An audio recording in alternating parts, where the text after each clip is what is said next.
start out with introducing our two speakers today. Antoinette Powell received her MLS from the University of Pittsburgh while working in a support staff role at Carnegie Mellon University. Upon graduation, she was named the music librarian at CMU. She moved back to her home state of Wisconsin in 2002 to become the music librarian at Lawrence University in Appleton. Her interest in genealogy goes back to her grade school days when she found some indecipherable text in her mother's jewelry box, letters written in the 1880s by relatives in Milwaukee to her great-grandfather in the old country. It took decades to find out what those letters said and what that old country was. The research continues. Mark Scharf is the Music/Special Collections Catalog Librarian at Washington University in St. Louis. He came to Washington University in 1992 after working for nearly 3 years as a grant-funded cataloger and NACO specialist at the Indiana University Music Library. Mark graduated with a degree in music and music education from Luther College in Decorah, Iowa, and taught instrumental music before doing graduate study at the University of Iowa and earning a library degree from the University of Illinois at Urbana-Champaign. Mark has served as a member at large on the MLA board.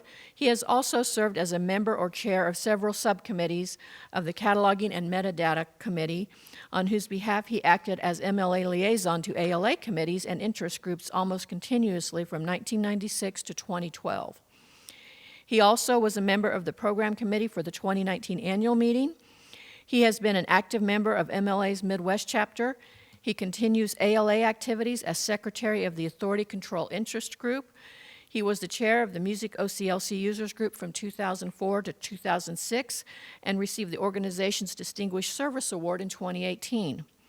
An independent contributor in the NACO Music Project since 1991, Mark became the coordinator of NMP in 2010.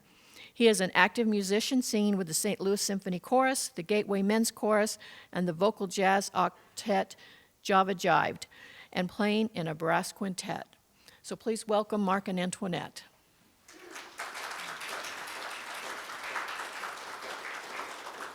So I hope you'll indulge me a little bit. I'm not very well versed in presentations. So if I fumble around a bit, there we go. And I just want to point out that the tie I'm wearing today was made for me by a fan of Java Jived. Coffee cups? So, how do you make these things? Is it this? As I said. Okay, so just some, you noticed that the title slide talked about Ancestry.com, and that's where I'm going to really stick today. I will also point out, however, that you get Ancestry.com data when you do just standard issue Google searches, which is fine and dandy. Usually, however, the access is limited to the metadata associated. Sometimes you can get to the source too, but many times it's just the metadata, and it may throw you into some regional flavors of Ancestry.com, which I don't think is such a big deal because I think you still get the same stuff, but it does. Do you really want to search Ancestry.au? And then the other thing is that you'll find that your results are surrounded by what I call narrative. They'll have little maps of here's where this comes from, and it can be interesting, but it's probably not relevant to what you're looking for. If you come across metadata that requires a subscription to see, however, they will blank it out or they'll obscure it. So, but as I say, it's there. I'm gearing this session toward the Ancestry.com Library Edition general search.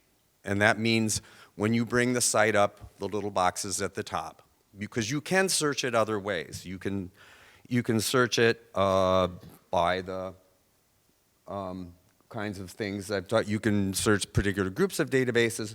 You can do something called card catalog, which brings up like the whole 11,200 and whatever, and then you can use filters to move around within there.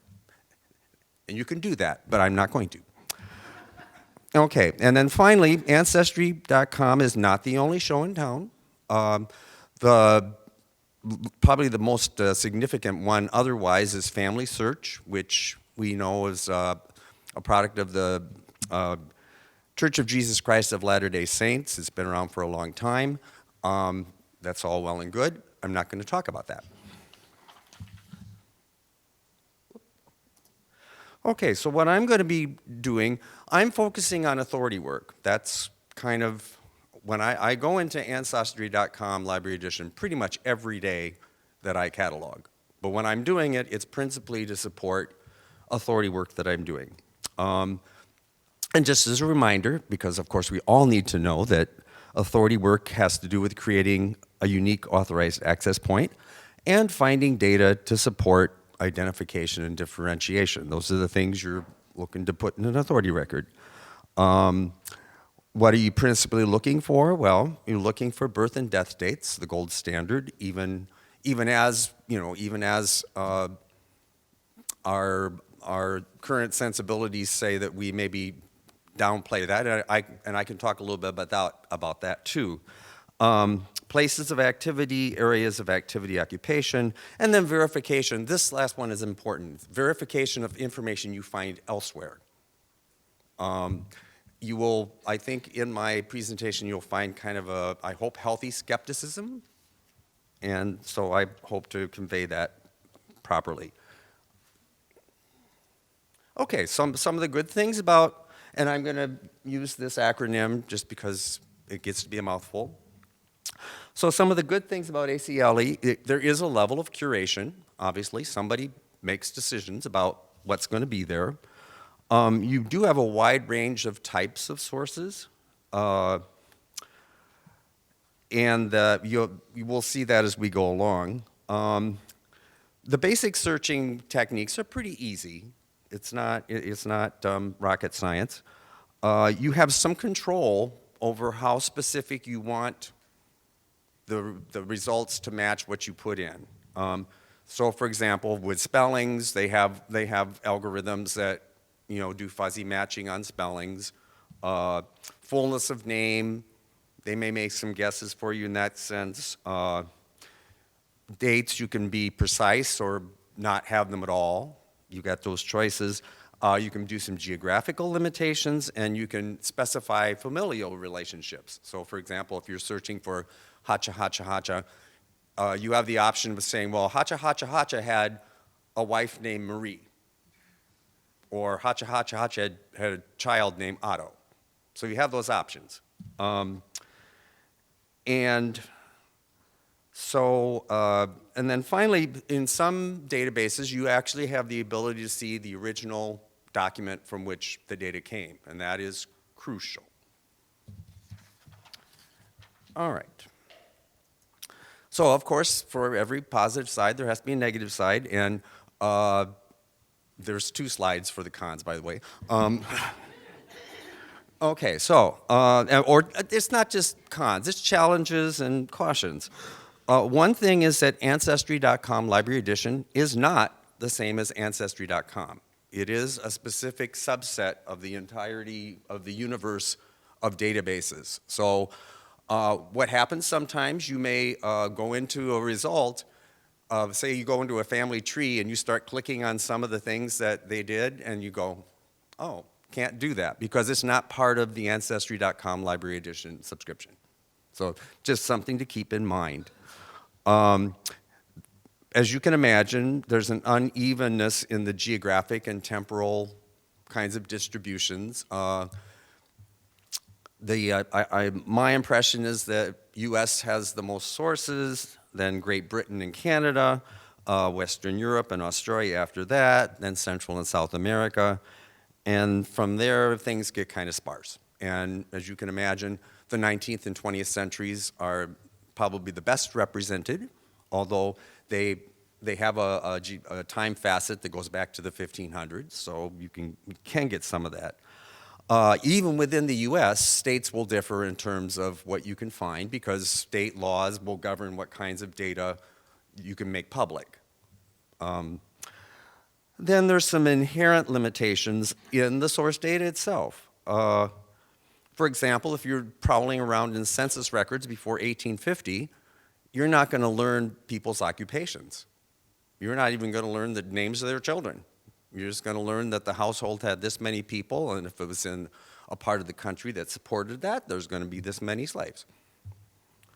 The sorting of results can be difficult. I mean, I don't know what the algorithm is. I can make some guesses. Sometimes very relevant results will get buried in an avalanche of results. You've got 11,000 things, and it's possible that your hotsy-totsy thing was out at 8,000. Are you really going to go there? It does occasionally crash. I experienced a 5-minute crash once upon a time. Usually, if you refresh the screen, it will surrender and let you go on. Other things, there's metadata problems, and I distinguish between data, which is what you would see. When I say data, it's what you would see in a source. If they've got the image of the source, that's data. Metadata is how that's been transcribed or described or characterized. And metadata problems usually happen when things have been mistranscribed as from a source. If the handwriting might be sketchy, and if you don't have an image available, you're kind of stuck with whatever somebody came up with. So this has a big effect in terms of evaluating the kinds of information that you get. Missing metadata, for example, there are a number of records, census records oftentimes will have a person's occupation in them. And for the US Census, the metadata is usually good about telling you what that is, even though they don't often transcribe it properly. But the state census records almost never have that as part of the metadata. You have to actually go into the image to find out that, yes, this was a laborer or this was a music teacher. Then there are some invalid assumptions. So the most common offenders, there's a set of databases that are called the US Public Record Indexes. Now, these kind of function in the same way as Radarus or ProBook, or however that is said. And you've seen these in Google searches, these things that take data from a whole bunch of different places and aggregate it, and thereby they think they're giving you the profile of such and such and so and so. And that's fine as long as they've aggregated all the proper stuff. But what happens in this case is that different identities get melded into a single search result. For example, the US Public Records Index 1950 to 1993, Volume 2 gives the name of my foster mother and her birth date properly, but it claimed that she lived in Ankeny, Iowa, as well as Independence, Iowa. Now, her son lived in Ankeny, Iowa, but not at the address that they had. So I have no idea where that came from, but that is one of the things that can happen. And so things get shoved together that shouldn't have been.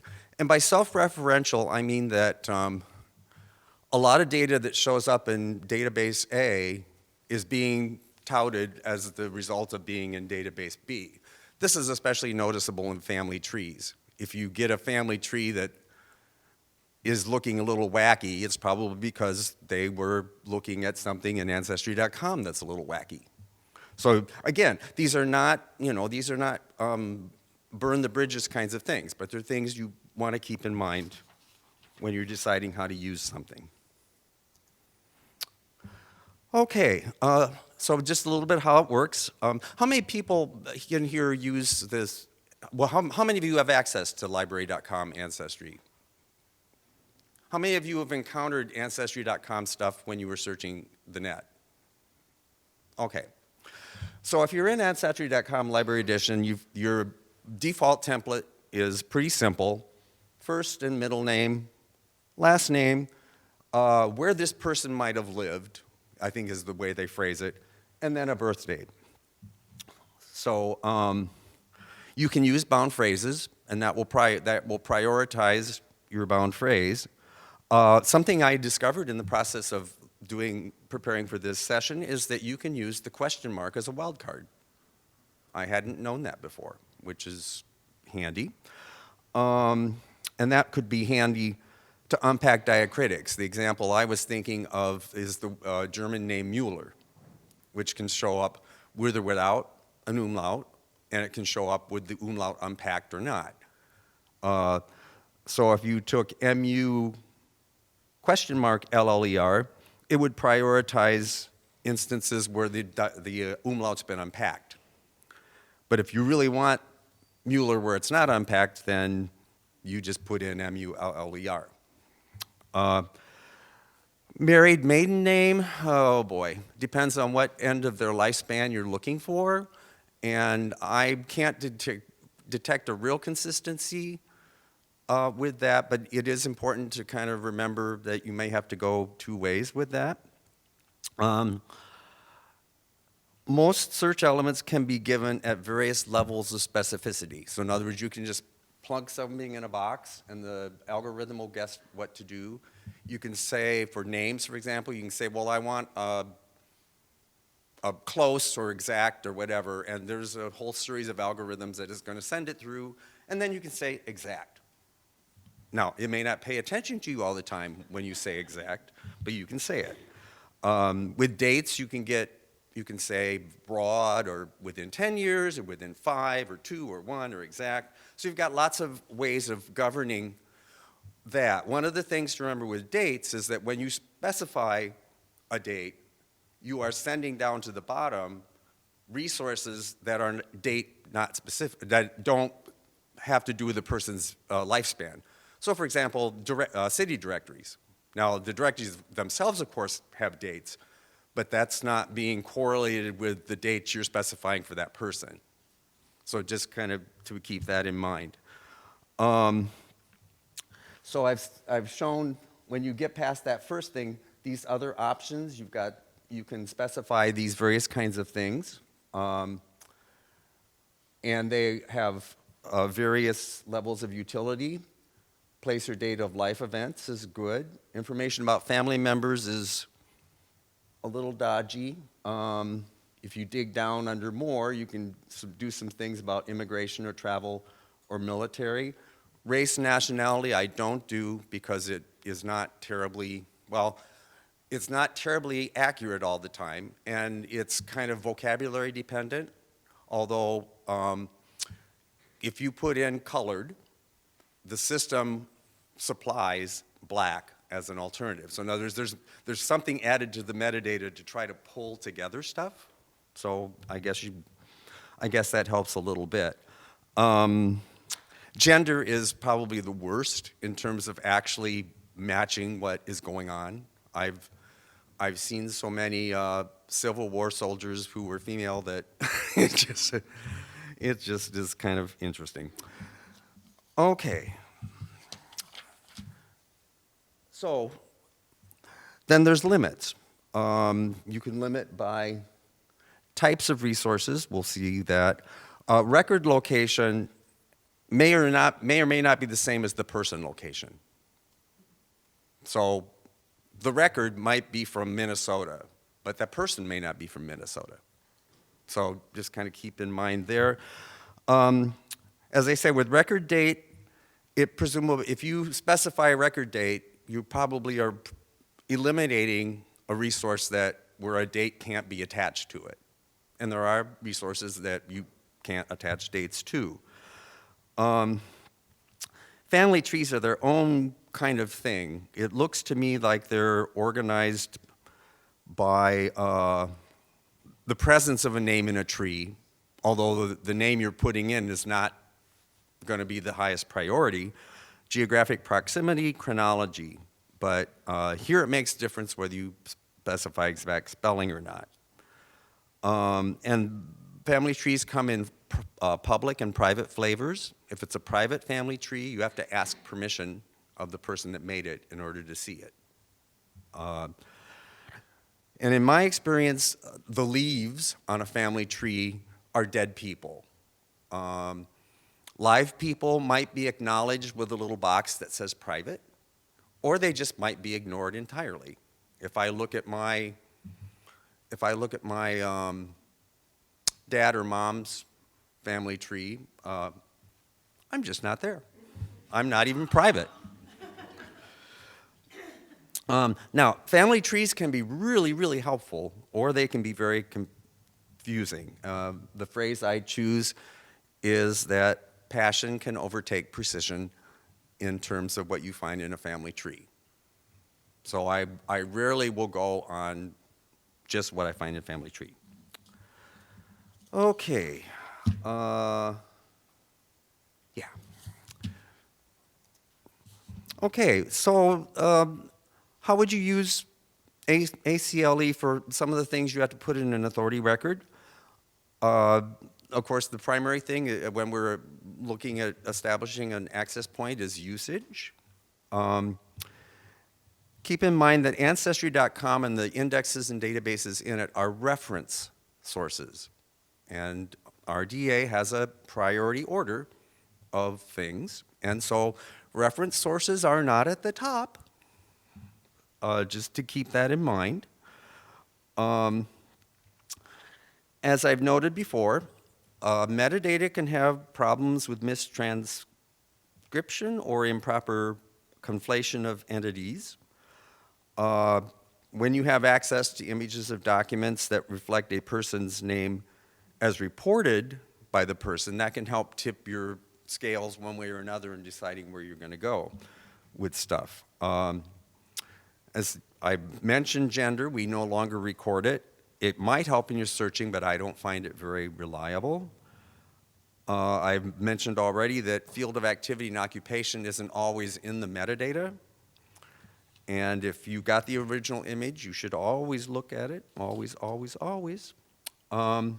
And other types of information, or other kinds of records can sometimes contain this information. Surprising enough, passport applications will often contain information about somebody's occupation. Travel manifests might have occupation, or border crossing lists, and city directories may or may not have occupations.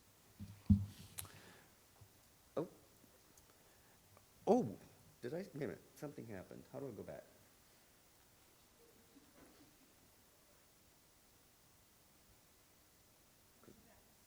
Yeah, one slide. There we go. Yeah, dates get a slide of their own. Okay, so some of the versus things. Specified dates versus inferred dates. Almost all dates that you'll find in census records are inferred. They are what this person chooses to tell the census person they are old on April 1st or whatever date. It's the one exception is the 1900 U.S. Census, in which the census taker was obligated to write the year and month of the person's birth.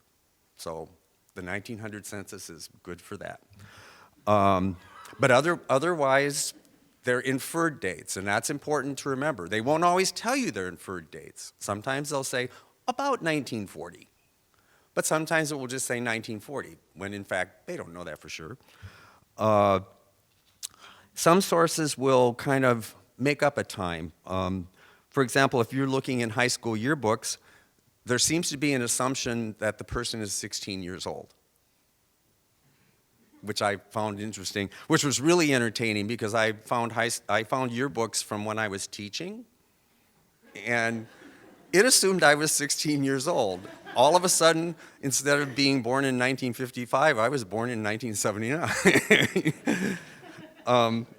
Yeah, if you're looking for a way to be youthful, that's how to do it. Then there's the source of the dates and the recording. I've sort of broken it down into sources where it's self-reported and self-recorded. For example, a draft card. The person fills out their own draft card. They sign it. There's situations where it's self-reported, but somebody else records it. And then there's places where somebody else just does all that kind of stuff. And self-reported dates I usually would give as most reliable, but you have to remember that there are sometimes occasions where people will choose to be dissembling about their birthday. Military, maybe I wanted to get in there and fight, and I'm only 15. So you have to sort of think about that. the sorts of recording or reporting entities, you could give more credence to a date coming from a government source or not. And then finally, the real caution is, I've referred to this already, the US public records. This is an example of what I call an aggregated source. In other words, what you're being presented is the result of data that's come from a number of different places and has been brought together by algorithms. And that's where you really have to be cautious in terms of believing. Some of those entries will have dates and some of them will not. You generally are not going to know what sort of database these things are coming from. And if it clearly has different people in it, well, how are you going to know what belongs to anybody? All right. I'm going to run through these really fast because it's going to be Annette's turn here shortly. So one of the things that you may have seen Annette's posting, asking for things for us to try to snoop out and solve.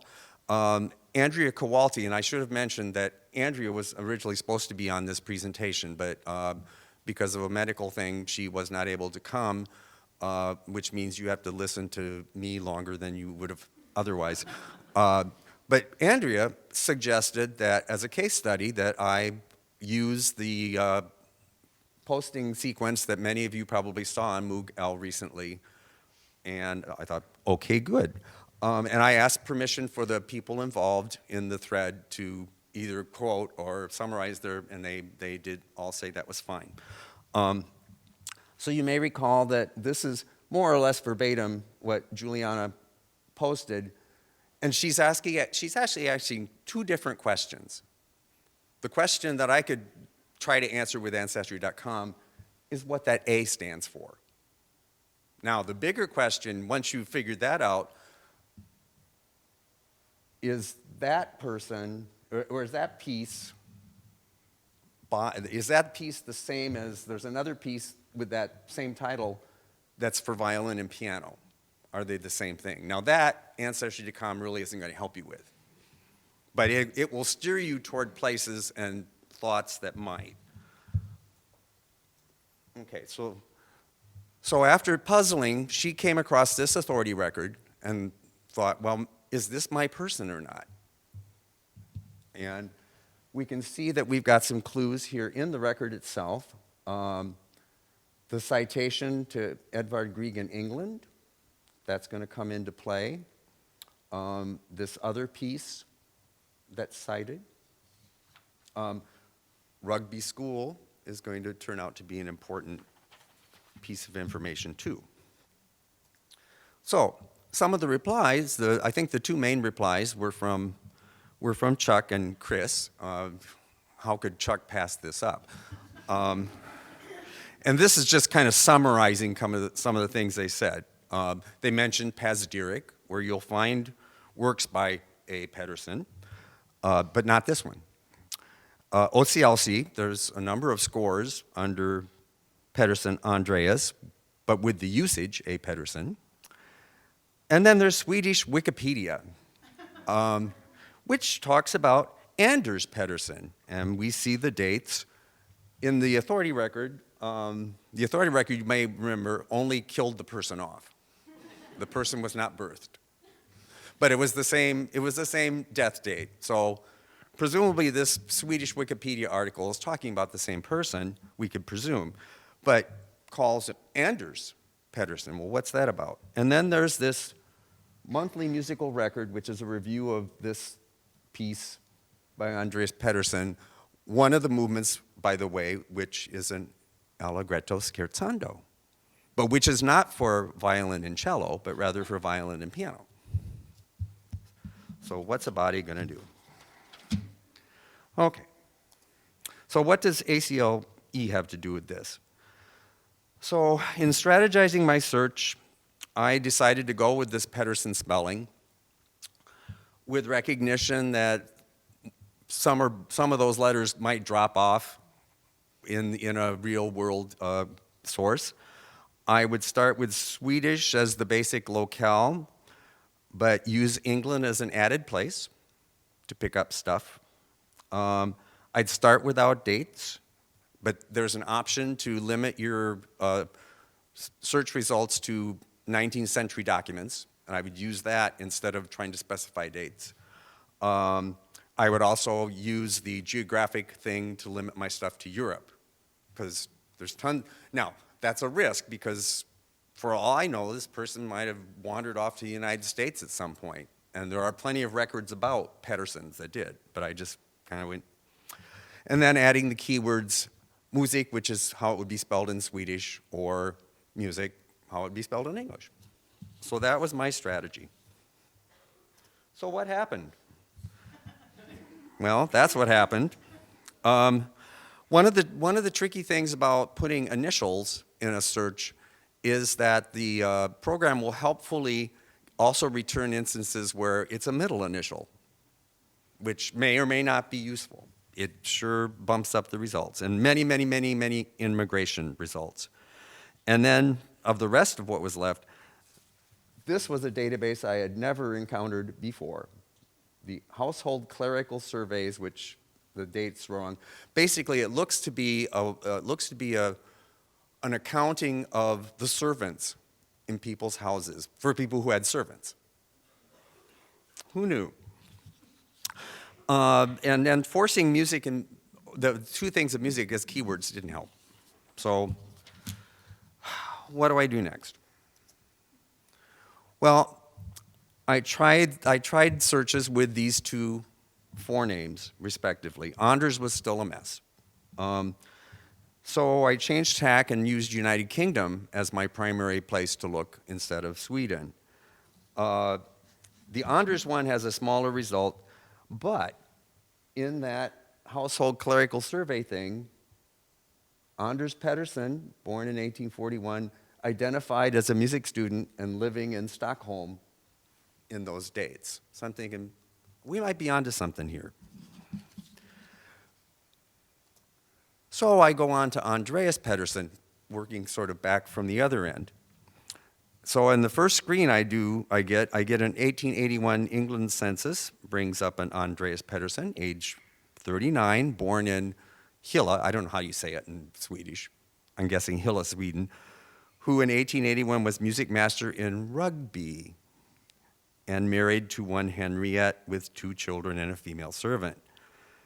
Same screen, 1891 England census for an Andreas Pedersen, age 48, born in Sweden. Don't know, can't read what it says. But he apparently was on the road. He was enumerated in Windermere, and his daughter was enumerated with him there. 1871 England census, Andreas Pedersen, age 29, born Sweden, a lodger in the town of Rugby. Now, the gap here, and this is going back now to the Grieg thing that I mentioned. The reason that this guy shows up in the Grieg is because he and Grieg were students together in Leipzig. And in fact, on a subsequent slide, Mr. Pedersen premiered Grieg's Violin Sonata Opus 8. So that's the connection there. But I would have to work really hard to get, to close this gap from when he left Sweden to go to Leipzig to England. I did some searching and nothing really developed out of that. So I'm done. Done with them. So we go back out to the internet and we follow these leads. We look more at the Grieg in England and we find out these things. The correspondence between the two of them from the 1880s, there's facsimiles of the actual correspondence out there on the web, and I looked at those and sat down with Google Translate and figure out what they were talking about. Because what I was looking for were references to these pieces. Unfortunately, I didn't find any. But there's more evidence that I find on the net. We find this person identifies himself both as A. Patterson and Andreas Patterson. The library's metadata for those letters calls him Anders Pedersen. I mentioned the Opus 8. There's that. And I had a tardy realization that sometimes the name does get spelled without both of the, I can't say it, both of the S's, yeah. And there's probably a bunch of other spellings that I probably should have looked at. So then on to Rugby. And this was kind of fun. You know, when you do authority work, you write people a lot and ask for information. And within one day, I got a response. So I found that this Rugby school had archives, including a run of their student newspaper, which conveniently started publication the year he came there. So I wrote them, and I got a response. And many references to this person. The entire run's digitized. I didn't realize that. Said, here's some other places you might find data. Sent me a clipping. So I went through the meteor, and he's mentioned about 100 times in the between 1867 and 1927, with a bunch of different spellings. That was interesting to find. They got better at spelling his name as he went along. And then I've cited, oops, I'm sorry. So these two citations may pertain to the piece that was being asked about, but this was a student newspaper. They weren't big on titles of pieces, so they just said, it's a duet. But I love that they thought it was personifying a conjugal quarrel, where the cello was the angry husband, the violin was the nice lady. What to conclude? Seems to me that Anders Pettersson of Sweden gradually re-identified himself as Andreas Pettersson. As far as what we would do in an authority record, Andreas Pettersson, to me, is still the preferred name, if for no other reason that would be the latest form that was most commonly used. And because of this information, Herr Pettersson, and that's what they called him, by the way. He was almost always called Herr Pettersson, not Mr. Herr Pettersson, can now be birthed. And we'll have some 400s from some of these entertaining spellings that showed up along the way. It's likely that the musical works are by this person.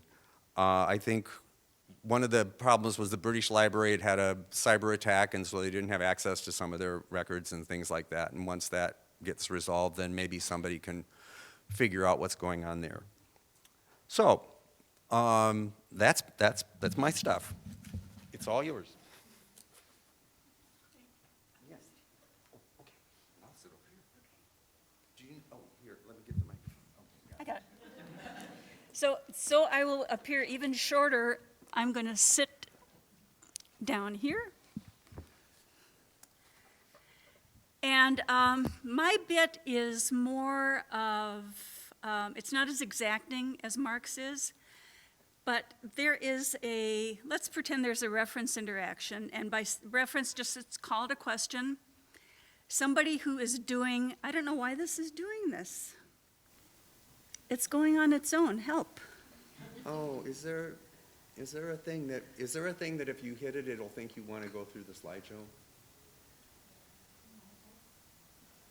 All right, let's try this again. All right, hoping it's not going to just do its little thing. All right, reference interaction.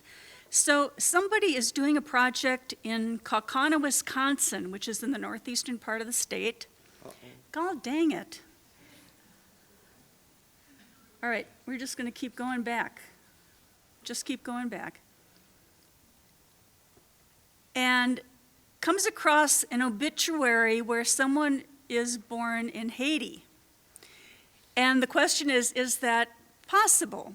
So really, there are two questions here. One that's not stated is, how did this person end up in Kaukauna, Wisconsin, if he was born in Haiti? So the first thing is, came across an obituary. And the Kaukauna Public Library is small enough that it has staff or volunteers who can put together, God dang it. I'm sorry, can somebody help me with this? It's just going on its own.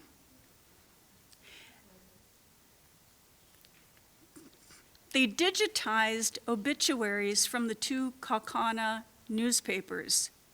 And this person Yeah, I'm thinking that, why am I have accidentally hit something that made it think it should do a slide. You know, make a, Let's put it go on a with that. timer. Yeah, right. blame it on me, broad shoulders.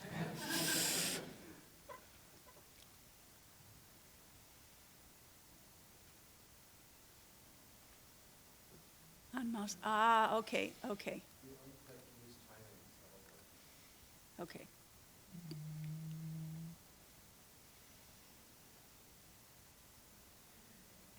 I think we got that. We think we got that, okay. On mouse click. Okay. All right, so we are in Kaukauna, Wisconsin, the northeastern part of the state. And as I said, the Kaukauna newspaper, or Kaukauna Public Library rather, had enough volunteers to scan obituaries from these newspapers in Kaukauna.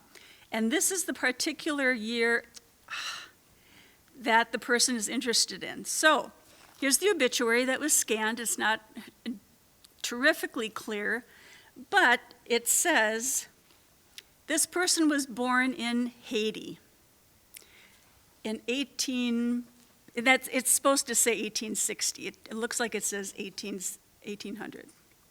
So in Family Search, which Mark mentioned before, they happen to have scanned and digitized and indexed all the birth registrations from Haiti from 1860. And this would be a very short talk if I said, here it is, thank you very much. But fortunately or unfortunately, he does not appear in these records. Well, why?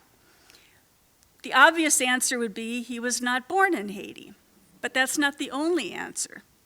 He could have been born in Haiti, but the page on which his birth was registered might look like this, which is an actual page from this birth registry. So no machine or person is going to be able to read this and index it. The other thing is, maybe he was born in Haiti during this time, but his family left the country before his birth was registered. And that sounds kind of like an odd idea, but the births were not registered the day the person was born. It could have been the day after, it could have been days, weeks, months, and even up to a year after. So if the family moved a couple of months after he was born, his birth would not be registered in Haiti. So I'm going to go through the obituary very quickly, and there's a ton of information in here. So we've got a lot of residences, including Cincinnati, and this, I have to tell you, I looked at this a long time, and then finally the light probably went on after a couple of weeks, and I thought, oh, Cincinnati. A marriage record and a list of survivors. So they know how to write obituaries at that time. This is only a very small portion. The obituary goes on and on about what a great guy he was and everybody loved him, and he had been ill for quite a while, and he was 29 when he died. It was a very, very young man. Yeah, HIPAA was not a thing back then, huh? No. Oh, yeah, that's correct. So, Library Ancestry Edition was lovely, covered by Mark. Now, there's another product that's put out by ProQuest called Heritage Quest Online, which is essentially Ancestry. You can see the little leaf there. And once you get into searching this, you can see the interface is exactly Ancestry. You can do census records, as you can see down there, directories, mortality schedules, Freeman's Bank records, which is great. And the Shorewood Public Library, which is in Shorewood, Wisconsin, put together this great comparison between Ancestry Library Edition and Heritage Quest. So it's pretty much, you can see Ancestry kind of wins the day a little bit, but this is what I found really interesting. So Heritage Quest is available off or on the internet with some kind of authentication. Ancestry Library Edition, I believe, is only available within the building. At least that's the way it is in my experience. So Heritage Quest, it makes me think of Galaxy Quest when I say that. But it's a ProQuest product, so I guess that's why they put the Quest in there. So that's another product to be aware of. So I'm going to go back to the Ancestry, and I'm going to search Charles Edgar Newman, and I'm going to search voter or census records, and I'm going to put any event, and I'm going to put them in Outagamie County because that's where Appleton and Kaukauna are in that county, and I'm going to give them a wide range of 10 years either side of 1879. And we come up with only 15 hits, which is good. This is a kind of confirmation that he was born in Haiti, at least in that record. And oops, here we have Pennsylvania. The next guy, middle initial is not correct. Date of birth is way off. I'm going to cross him off. And then the last one is from the 1885 Wisconsin state census. And I'm going to look at that one first. So it's pretty sparse. He appeared at the bottom of a page, C.E. Newman, and he was marked as colored, which he was. He was a man of color. He was a black man. And he self-reported that he was born in the United States. So that's one mark against Haiti. Let's go to the 1880 census. Now he is not living with his parents. He's 19 years old. He's living in a household where he is listed as a nephew. And there's Haiti, so there's one mark for Haiti in this census record. And you can see that they're pretty specific about when the birthday is, and as Mark was saying, the 1900 census gives a month, but he is listed as 19 years old, not quite approaching his 20th birthday because he was born in July, supposedly, from the obituary. Now the 1870 census, this appears to be a nuclear family. It appears that he's living with his mother, and some siblings have just developed here. He's 9 years old, and it says everybody is born in Pennsylvania, so that's one mark against being born in Haiti. So we've got Pennsylvania, we've got just generic United States. And I should mention that nobody on that 1870 census appears in the 1860 United States population census, and there could be many reasons again. So they weren't living in the United States in 1860. Now these are all people of color, so it's very possible they weren't in the 1860 census because they were enslaved people. And then they could have been skipped for some reason. Now this usually doesn't happen with a family group. It happens with individuals. They were traveling when the census was taken, or for some other reason they were skipped. But this is not very likely that an entire family group was skipped. So let's go back to family search, and I'm going to search records. And the screen you get is pretty generic. All you can put in is first name, last name, some kind of a place, some kind of a year. So I wouldn't suggest doing your search here, but go to more options, which is going to give you an advanced search. I'm going to put in his name, and I'm not going to say exact. That's what that little button next to it says. But I'm going to put an exact birth range of 1855 to 1862. Not going to put a birthplace. I'm not convinced he was born in Haiti. But I'm going to take that mother's name from that 1870 census, and I'm going to say, yeah, probably that was his mother. And here's where I went to family search instead of ancestry. From the obituary, his father was named Reverend P. Newman. No first name, so I'm going to put P as the father's first name. And again, not exact, just the initial. Family search is a little bit better at doing fuzzy searches and not giving you 10,000 results. So I do get something, but there was nothing in the obituary about him ever living in Canada. So is this our guy? Well, from the obituary, born in 1860, that matches. There's information about his marriage in the obituary. Annie Hollinsworth matches. Sarah Newman, I put in her name as the mother, parents, Sarah Newman, and now, if this is our guy, which I'm convinced it is, his father's name was William P. Newman, middle initial P. And because this is family search, I have the actual record of the marriage. Unfortunately, no place of birth. So he didn't report his place of birth on the marriage record. Who knows why? But what about his father? Did his father ever live in Canada? Well, let's see. I'm going to do another, this is again family search, and I'm going to just take a wild hunch, and I'm going to put Virginia as his place of birth. Where did I get that? I got that from that 1880 census where he was living with his uncle. It listed his father's place of birth as Virginia. Now, this might be a red herring, and I might not come up with anything. I did. And I'm going to say he lived in Canada. Let's see what we came up with. One result, William P. Newman was married in Canada in 1859. His spouse's name is Sarah.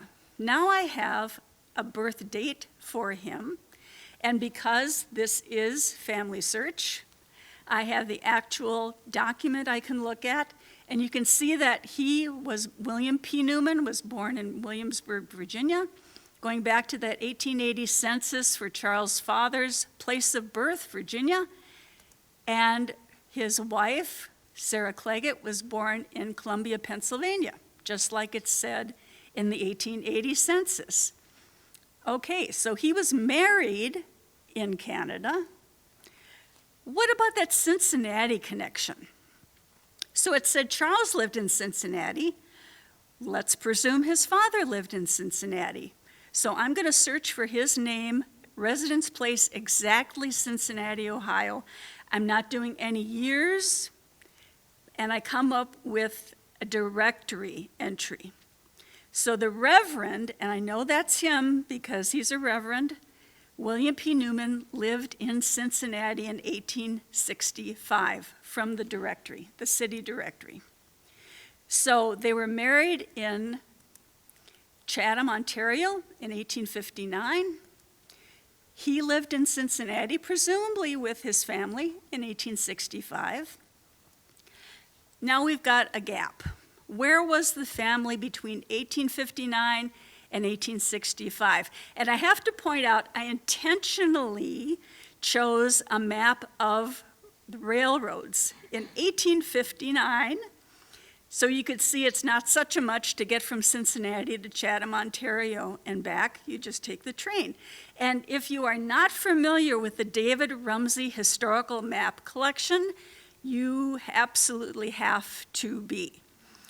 This is going to be in the bibliography, but it's a guy, he's a real guy, David Rumsey, and he put together this amazing historical map collection.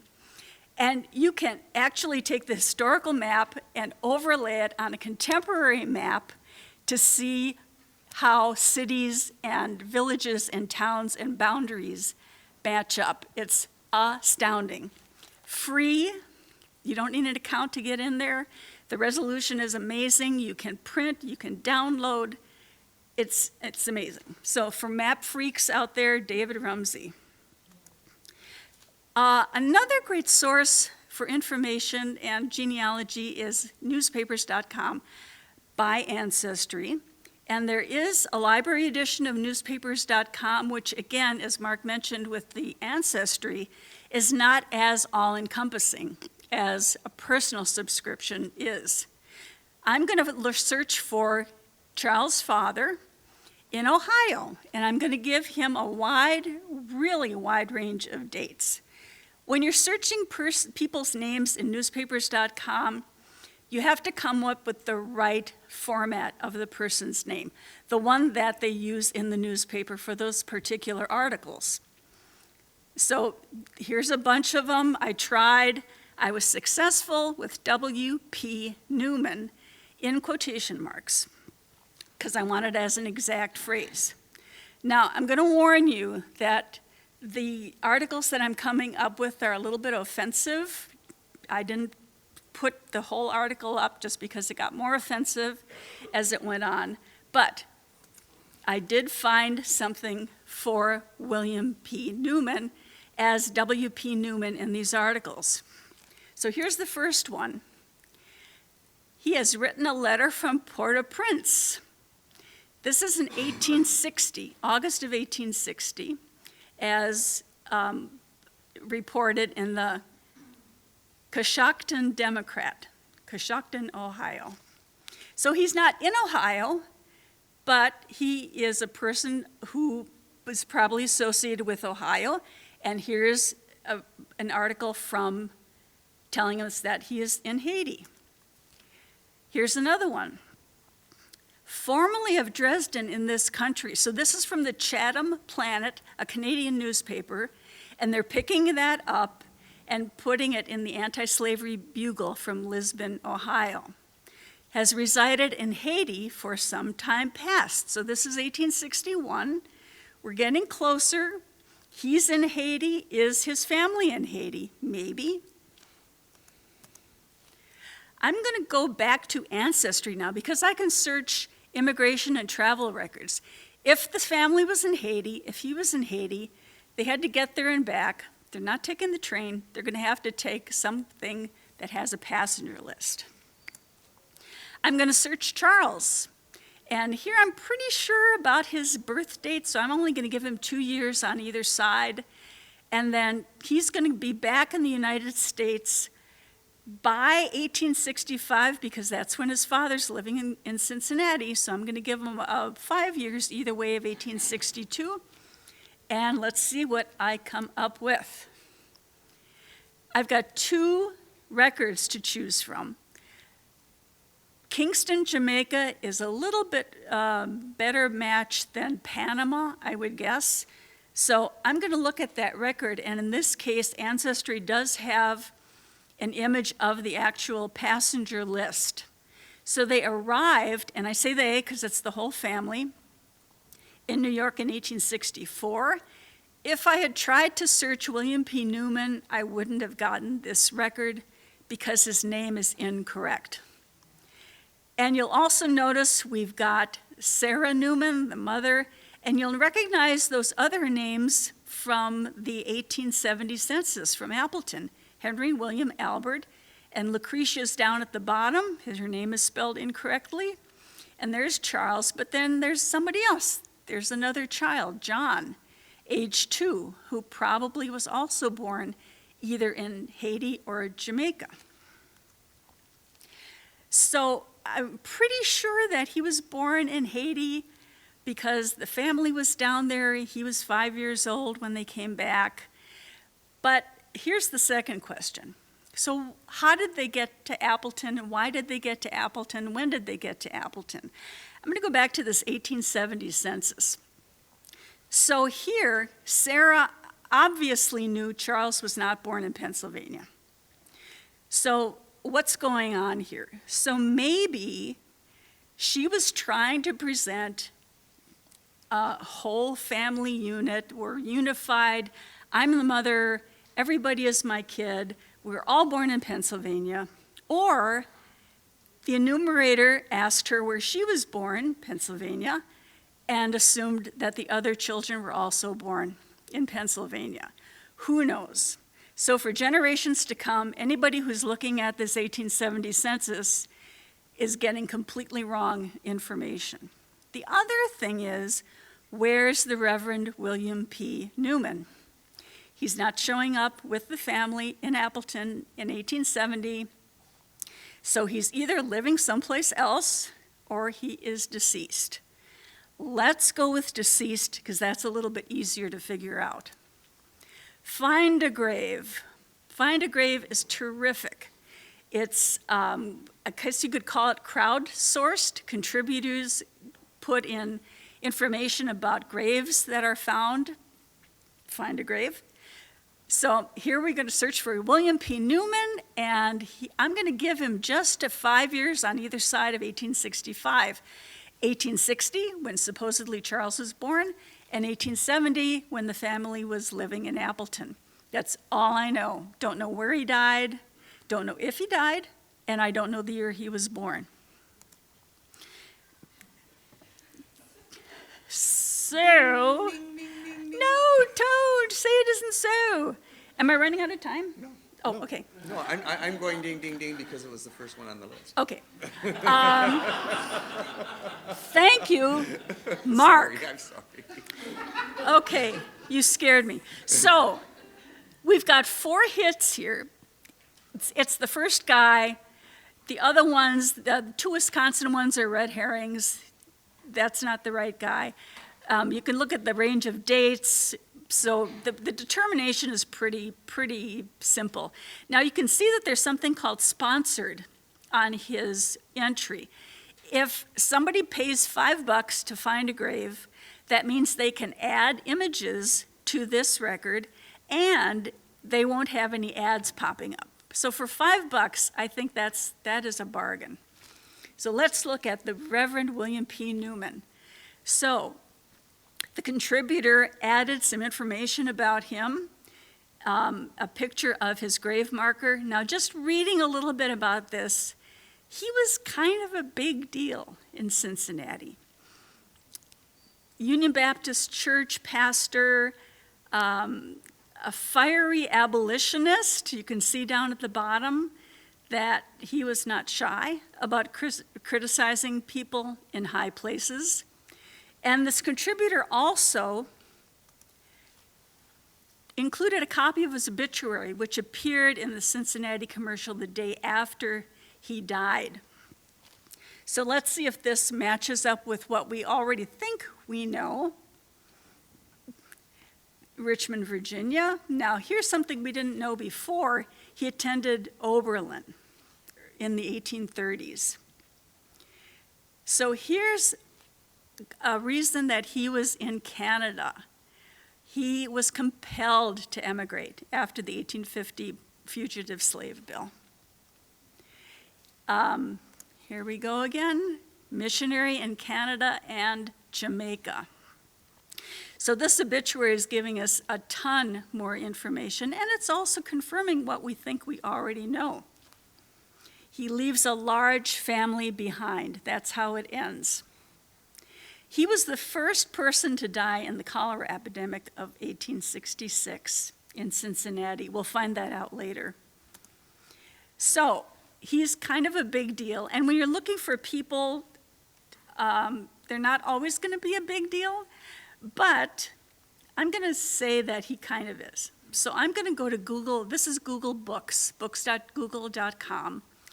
And I'm going to put in his name, and he's associated with Haiti, which we already know. So there are a lot of hits come up, but this one is particularly significant. This is a book about another abolitionist who was at Oberlin at the same time as William P. Newman. And the text I'm going to show is part of a very lengthy footnote about William P. Newman in this book.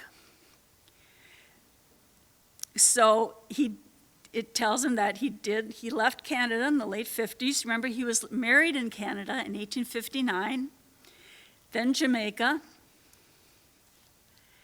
6 children and his wife returned to the country. We saw the record of the passage of those people.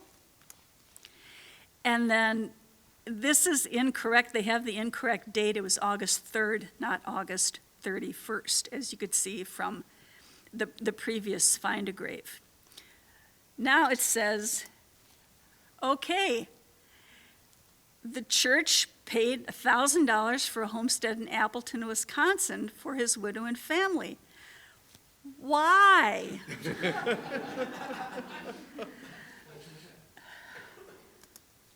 Let's go back to the census. On the bottom, we have his marriage record to Sarah Claggett. He was a nephew of William Claggett. Both William Claggett and Sarah Claggett were born in Pennsylvania. They are brother and sister. When Sarah Newman was widowed in 1866 in Cincinnati, the church got money together and bought her a home in the town where her brother lived, so she could be close to family. One of the other records, or the other sources that's really great for genealogical research is wills and probate records. So it's not just going to tell you, okay, this person died in this place in this year. But there's still a question that we have to kind of consider. So there are all these children besides Charles. We're pretty sure Sarah was Charles' mother. William P. Newman and Sarah married in 1859, but all these other children were born in the 1850s. Were they Sarah's children? Possible. She could have had 4 children before they're married. But when we go to this will and probate record, he's saying who's going to get his possessions, and Lucretia is going to get one of the gold pens and her mother's books. Now remember, Sarah's still alive now, so her mother has to be somebody else. Down a little bit farther, Albert is going to get a gold ring, which was his mother's. So these 4 children had a different mother than Charles. He was married before. And then down at the bottom, he mentions divided between my 6 children. So there's no mention of John in this will. He sadly probably died somewhere between 1864 and the time this was written. But there's another child here, Nancerisette, who is very young, who is mentioned. Now, she died in the cholera epidemic also just a few weeks after her father did. So who is this woman who was married to William P. Newman? If you look at his find a grave entry, there is an image of her gravestone from Dresden, Chatham, Ontario, Canada. Nancy D. Brown Newman. You see, she died in 1859, the same year the Reverend married Sarah Claggett. He had 4 children, his wife died. He married pretty quickly after his wife died, just so that his kids could have a mother. Another really great source is letters. Now, your local historical society, state historical society, university archive might have letters from a family that you are researching, or for an answer that you're trying to, or question you're trying to answer. So in this particular instance, I just Googled William P. Newman and letters, and yikes. So he was a very active abolitionist. Not only letters from the United States, but also in Canada. And we're going to look at that last one, the one that says WordPress. So this is an image of that letter. It's stamped the American Missionary Association up in the upper left-hand side, where he was a missionary in the West Indies. And up at the top, it says, this is what he's written, his exile home in Jamaica in 1863. And he's writing to Brother Whipple, who is the secretary of the American Missionary Association, blah, blah, blah, blah, blah, writing. But here's the part that is really interesting. So they're quite smart. He could tell already. So she gave birth to another son. This is 1863. So it's just so amazing that writing to his colleague in the mission, he mentions his wife giving birth, which is really just wonderful. So this is another confirmation, I believe, that yes, Charles was born in the West Indies, maybe Jamaica, maybe Haiti, and this birth to another son, the other son was probably John, the one who passed away before he could write his will. So I want to leave you with a picture of Charles from the first Kaukauna, Wisconsin baseball team in 1887. And this is from the Outagamie County Historical Society. He's sitting on the bench, second from the left. I don't know, is that face mask underneath him? I don't know. But anyway, that's the first Kaukauna baseball team. And here's a sort of a bibliography. Don't chase after me with your style manual. This is in order of the presentation, and this will be posted. So thank you very much.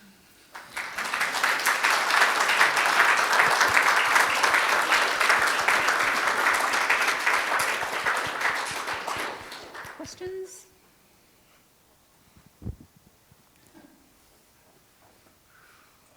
I do have. But it's not a question, but something that Antoinette said reminded me. Another thing about dates is that baptized does not equal born. Just so you know. That's right, and birth registry does not equal born.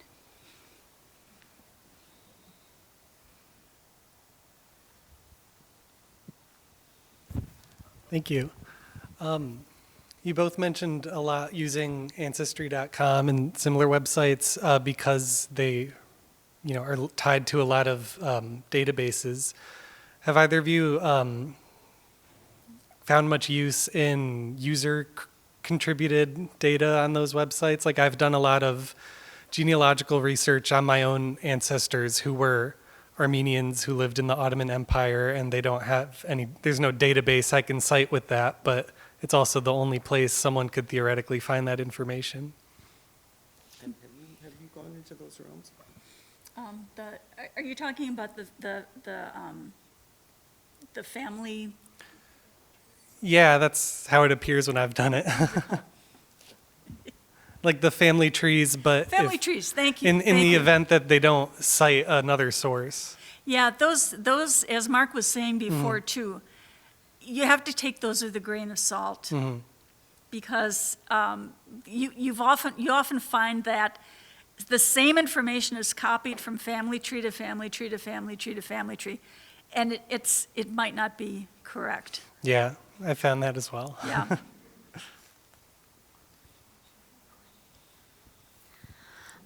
When examining these sources and potentially using them in name authority records, I know that this is public information, right? But are there still ethical concerns as to the information that you would include if they decided that they wanted to be born 3 years earlier or later, something like that? Well, that does raise a kind of an interesting point. That's a larger point, is that what is the purpose of the data in an access point? I mean, at the end of the day, in our current environment, the purpose of the data in an access point is to produce something that's unique. Now, we also, because we're librarians, we also like to think it's correct. But I'm probably old school enough that certainly that I will still seek out dates. I don't think I was quite as obsessive about it as I was. I mean, I did do Facebook stalking at one point, but I have kind of come to a conclusion that when possible, with those U.S. public index things, they will give dates in varying levels of specificity. And I have decided that when it's feasible, I will choose the least specific citation to make, as long as I'm confident in its accuracy. But the accuracy is an interesting point. I had a record sent to me from a reviewee that they had created for somebody, and I thought, this person's a little too famous to be getting established for the first time. And so through a little bit of creative keyword searching, I found that yes, they had been, but that whoever established the person in the first place had given a date that was based on some, I don't know, somebody thought they had an authority to do it.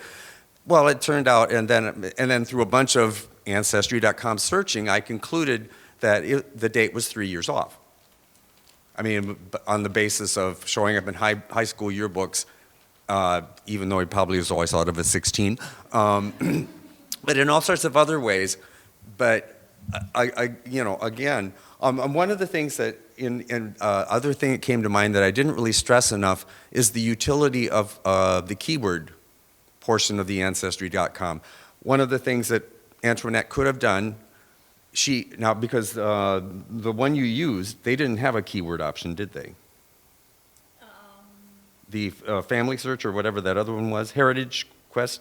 I didn't see a keyword box on that form. Heritage Quest, I think, does. I didn't use any Heritage Well, Quest. I just didn't see one on the screen.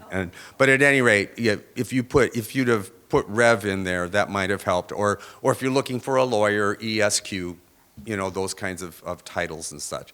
But that is an interesting, again, unique may not always equal correct.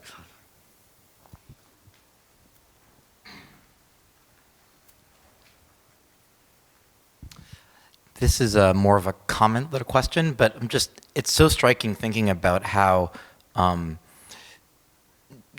just a few decades ago, how doing like this kind of thing would have not only been much more difficult, but actually downright impossible. And that we're doing things now that we have the ability to do because of how much information has been put online. That ordinarily, would have been in physical, uncopied, databases and card catalogs, all these different various places. So it's just amazing to think what can be done now. Right. I started in the authority record biz in 1991, and yes, believe you me. And I mean, and the kinds of footwork it would have taken for the stuff that Antoinette found just boggles the brain.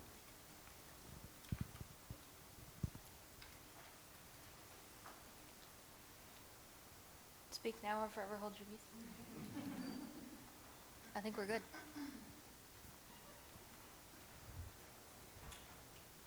You get 6 minutes of your life back.